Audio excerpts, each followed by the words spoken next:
మనతో పాటు ఎవరైతే సాయి ఉన్నారండి, బీటెక్ చదువుకుంటూ వ్యవసాయం చేస్తున్నారండి. ప్రజెంట్ 3 ఎకరాల్లో 1.5 ఎకరం మొక్కజొన్న పంట పండిస్తున్నారు. మిగతా 1.5 ఎకరం అయితే లిల్లీ పూలు పంట అయితే పండిస్తున్నారండి. వీళ్ళు నాటుకున్న మొక్కజొన్న రకం కూడా సీడ్ డెవలపింగ్ అని చెప్తున్నారండి. విత్తనాలు సేకరించి సీడ్ డెవలపింగ్కి వెళ్ళిద్దని చెప్తున్నారు. అసలు ఈ పంట గురించి పూర్తి సమాచారం ఎవరైతే సాయి మాటలోనే అడిగి తెలుసుకునే ప్రయత్నం చేద్దామండి. అన్న నమస్తే అన్న. నమస్తే అన్న. అన్న ఇప్పుడు మనం చూస్తున్న ఈ మొక్కజొన్న రకం ఏంటి? అది సింజంట. మామూలుగా దీని సీడ్ పర్పస్ కోసం యూస్ చేస్తాం దీన్ని ఎలా అంటే దీన్ని రకం ఏంటంటే టైప్ అనేది ఏంటంటే S605 అంటారు దీన్ని ఏంటంటే మామూలుగా తర్వాత మనకి ఏంటంటే నార్మల్ గా అదే కమర్షియల్ సీడ్ అనేది వస్తుంది కదా, దానికోసం అనేది దీన్ని వేసుకుంటాం అనేది స్టార్టింగ్. ఇది దీనికి ఎలా ఏంటంటే ఫస్ట్ స్టార్టింగ్ కాడి నుంచి ఇది మామూలుగా 120 రోజులు పంట. ఇది 120 రోజుల కాడి నుంచి ఏంటంటే మనం దగ్గర నుంచి చూసుకుంటా ఉండాలి.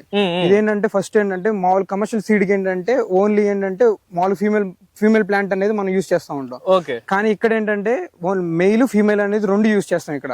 అంటే సీడ్ కోసం అంటే ఏంటంటే ఇప్పుడు మెయిల్ ఫీమేల్ అనేది క్రాస్ అయితే గానీ మనకి ఏంటంటే కమర్షియల్ సీడ్ అనేది మనకి జనరేట్ అవ్వదు.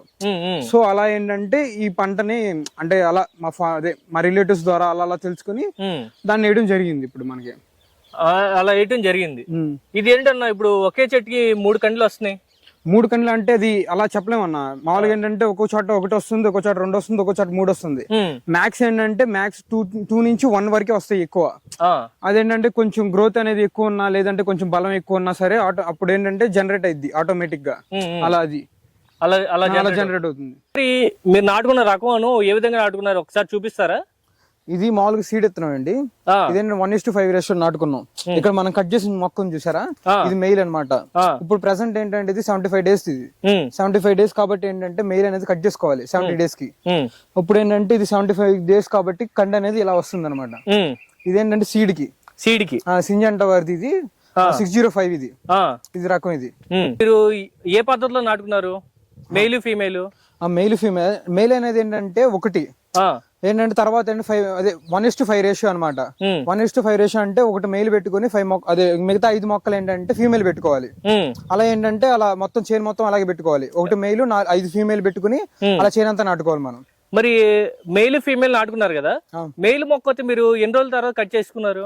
మెయిల్ మొక్క అనేది ఏంటంటే 70 డేస్ కట్ చేసుకున్నాం అనమాట. 70 రోజులు కట్ చేసుకున్నాం అలా. ఇదేంటంటే క్రాస్ అయిన తర్వాత ఏంటంటే కట్ చేసుకోవాలన్నమాట. దీని వల్ల యూస్ ఉండదు ఇంకా. సో ఏంటంటే దీన్ని కట్ చేసుకోవడం బెటర్ అనమాట.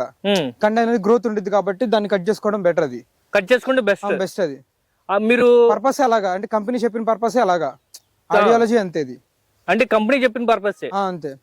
మీరు ఎన్ని ఎకరాలు నాటుకున్నారు మొక్కజొన్న? అది ఎకరన్నర అండి. ఎకరన్నర. నాటుకునేటప్పుడు మీకు విత్తనాలు ఎన్ని కేజీలు వేసుకున్నారు? 12 కేజీలు వేసుకున్నాం. 12 కేజీలు వేసుకున్నాం ఎకరన్నరలో.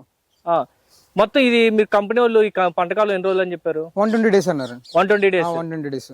మీరు మీ ఫాదర్ గానీ మీ మదర్ గానీ వాళ్ళకి వ్యవసాయంలో 40 సంవత్సరాలు అనుభవం ఉందని చెప్పారు కదా. ఈ 40 సంవత్సరాల నుంచి మొక్కజొన్నలో అనేక రకాలు పండించారు. ఇప్పుడు మీరు పండిస్తుంది ఇది ఎన్ని రకాలు పండించి ఉండొచ్చు ఈ 40 సంవత్సరాలు? మీరు ఎన్ని వెరైటీస్? అంటే చాలా చేసాం. అంటే ఆయన మామూలుగా ఏంటంటే కటింగ్ పర్పస్ గానీ, మామూలుగా స్వీట్ కార్న్ గానీ, పాప్కార్న్ గానీ, మళ్ళీ ఫీడ్ పర్పస్ గానీ చాలా టైప్స్ చేసాం. కానీ ఏంటంటే ఈ సంవత్సరం అనేది కొత్త రకం ట్రై చేద్దాం అని చెప్పి సో ఏంటంటే సీడ్ అనేది ట్రై చేసాం అనమాట. అంటే ప్రతి సంవత్సరం కొత్త రకాలు ట్రై చేస్తా ఉంటాం అనమాట. మీరు ఇంతవరకు ఏంటంటే రెగ్యులర్ గా మనం ట్రై చేసింది ఏంటంటే పాస్ట్ 10 years నుంచి ఏంటంటే మామూలు కటింగ్ కి ఫీడింగ్ మాత్రం యూజ్ చేసేవాళ్ళం మొక్కజొన్న అనేది. సో దాంట్లో ఏంటంటే మనకి ఏంటంటే ప్రాఫిట్ అనేది ఉండేది కాదు, వచ్చినట్టు దానికి సరిపోయేది. సో ఏంటంటే కొంచెం అంటే అడ్వాన్స్ కాబట్టి మనం కూడా అడ్వాన్స్ అవ్వాలని చెప్పి సో ఏంటంటే మనం సీడ్ అనేది బెటర్ గా ఉందని చెప్పి మార్కెట్ లో సో సీడ్ అనేది మనం తెప్పించుకుని సీడ్ వేసుకుంటున్నాం అనమాట. సీడ్ వేసుకుంటున్నాం. ఇప్పుడు మీరు పాప్కార్న్ పండించారు, స్వీట్ కార్న్ పండించారు, అలానే మేతకి దానాకి సంబంధించి పండించారు, ఇప్పుడు సీడ్ కోసం పండించారు. ఈ అన్నిటిలో మీకు హైయెస్ట్ దిగుబడి ఏ రకం ఇచ్చింది? అంటే ఇప్పుడు ప్రెసెంట్ మనం కంపేర్ చేసుకునే దాంట్లో ఏంటంటే అలా మామూలుగా ఏంటంటే పాప్కార్న్ అనేది చాలా బెటర్ అనమాట. Popcorn better. ఇప్పుడు ఏంటంటే కమర్షియల్ సీడ్ తో కంపేర్ చేసుకుంటే పాప్కార్న్ బెటర్. ఈ పాప్కార్న్ మీకు బైబ్యాక్ లో తీసుకున్నారు లేదంటే ఏజెంట్? బైబ్యాక్ తీసుకుంటారు. ఏజెంట్ వచ్చి సెపరేట్ దానికి ఏంటంటే పాప్కార్న్ కి ఏంటంటే సెపరేట్ ఏజెంట్స్ ఉంటారు అనమాట. దానికి ఏంటంటే పాప్కార్న్ కి అనేది కొంచెం అంటే ఒక 100 acres అని చెప్పి సమ్ టార్గెట్స్ ఉంటాయి అనమాట. సో ఏంటంటే దాన్ని బట్టి ఏంటంటే మనకి సీడ్ అనేది ఇస్తారు. ఎక్కువ పబ్లిష్ అదే ఎక్కువ మనకు పంపించారు అనమాట సీడ్ అనేది. సో ఏంటంటే పాప్కార్న్ అనేది చాలా రేర్ అనమాట. సో ఏంటంటే మనం గ్రాప్ చేసుకునేది సమ్ లిమిటెడ్ గా ఉంటాయి కాబట్టి మనం గ్రాప్ చేసుకుని మనం పాప్కార్న్ వేసుకోవచ్చు. మీరు దీన్ని సీడ్ కోసం డెవలప్ చేస్తున్నారు కదా, దీని ఒక పంటకాలం ఎన్ని రోజులు? 120 days ఇది. 120 రోజులు. 120 రోజులు అంటే అలా అని కాదు, 110 నుంచి అదే 100 నుంచి 110 లోపు. అదేంటంటే ఎలా కొన్ని చేయాలి ఏంటంటే డ్రై అయిపోయి ఉంటాయి కదా. సో డ్రై అయిపోయినప్పుడు ఏంటంటే సీడ్ అనేది మనకి ఆటోమేటిక్ గా అదే తయారైపోతుంది. అది అంటే సీడ్ అనేది కట్టేస్తుంది అనమాట. అప్పుడు కట్టేసినప్పుడు ఏం చేస్తారంటే ఆ సీడ్ ని చూసి అప్పుడు తీసేసుకుంటారు. అది ఇరిపి తీసుకుని వెళ్ళిపోతారు వాళ్ళు. అది మామూలుగా లెక్క ప్రకారం అయితే 120 days ఇది. 120 days ఇది అంటే ఇది కొంచెం బిఫోర్ గా కూడా రావచ్చు. బిఫోర్ కూడా రావచ్చు, ఆఫ్టర్ ఉండదు కానీ బిఫోర్ మాత్రమే ఉంటది. 120 రోజులు పంటకాలం ఇంకా ముందే రావచ్చు. అంటే మళ్ళీ సీడ్ డెవలపింగ్ వెళ్ళి మళ్ళీ ఫార్మర్స్ కి వస్తుంది. కమర్షియల్ సీడ్ గా దానికి ఫార్మర్స్ కి వస్తుంది మళ్ళీ. అంటే మీ దగ్గర నుంచి మీరు డెవలప్ చేసిన సీడ్ తీసుకెళ్లి మళ్ళీ ప్రాసెసింగ్ చేసి మళ్ళీ దాన్ని మనకి రిటర్న్ గా మామూలుగా అదే సీడ్స్ గా పంపిస్తా ఉంటారు. మళ్ళీ సీడ్ గా పంపిస్తారు. 4 kgs 5 kgs అని మనకి మామూలుగా జనరల్ దొరుకుతా ఉంటాయి కదా. సో అది అలా వస్తాయి, ఇవి ఇలా వస్తాయి. అంటే ఇప్పుడు మీరు సీడ్ డెవలపింగ్ కోసం ఈ పంట సాగు చేస్తున్నారు, ఓన్లీ విత్తనాలు డెవలపింగ్ కోసమే.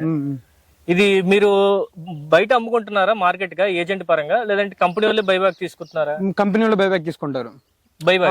అంటే ఎవ్రీ టైం వాళ్ళు మానిటర్ చేస్తూనే ఉంటారు. ఇది చైన్ అనేది ఎవ్రీ 5 days కానీ 10 days కానీ వాళ్ళు వచ్చి మానిటర్ చేసుకుంటానే ఉంటారు, చూసుకుంటానే ఉంటారు. ఎందుకంటే ఇది మనం బయటకి అనేది అమ్మడానికి వీల్లేదు. ఎందుకంటే కంపెనీ పర్పస్ మీద వేసాం కాబట్టి కంపెనీ వాళ్ళకి మాత్రం ఇవ్వాలి మనం. అది అంటే ఇప్పుడు పంట మొత్తం ఎన్ని ఎకరాలు వేసారు? 1.5 acres ఇది. ఎకరన్నర వేసారు. ఈ ఎకరన్నరలో మీకు ఎంత వరకు దిగుబడి రావచ్చు అని ఒక అంచనాతో ఉన్నారు? ఆల్రెడీ దిగుబడి వచ్చే రోజులు మొదలైపోయినాయి కదా, ఇంకా ఒక 20 రోజుల్లో మనకి కోతలు అన్ని మొదలైపోతాయి. ఇంకా ఎంత దిగుబడి రావచ్చు అని ఒక అంచనాతో ఉన్నారు ఈ ఎకరన్నర పొలంలో? 5 అనుకుంటున్నాం. 5 to 5.5. అంటే 5 టన్నుల నుంచి 5.5 టన్నులు. అంటే సుమారు ఒక 5,000 kgs నుంచి 5.5 kgs. మనం మొక్క వేసినప్పటి నుంచి హార్వెస్టింగ్ వచ్చేంత వరకు తీసుకునే జాగ్రత్తలు ఏంటి? అంటే అలా అంటే ఫస్ట్ ఏంటంటే దోమ పురుగు అనేది ఎక్కువ ఉంటుంది ఫస్ట్ స్టార్టింగ్ స్టేజ్ నుంచే. అప్పుడు స్టార్టింగ్ స్టేజ్ నుంచి దోమ పురుగు అనేది కంట్రోల్ చేసుకుంటా ఉంటే చైన్ అనేది ఆటోమేటిక్ గా గ్రోత్ అనేది బాగుంటుంది, ఈల్డింగ్ కూడా చాలా బాగుంటుంది. తర్వాత ఏంటంటే ఇంకోటి మామూలుగా కొంచెం తెగులు అంటారు, ఎర్ర తెగులు గాని పిండి తెగులు గాని అలా కొంచెం ఏంటంటే క్లైమేట్ చేంజ్ అయినప్పుడు ఆటోమేటిక్ గా వస్తా ఉంటాయి తెగుళ్ళు.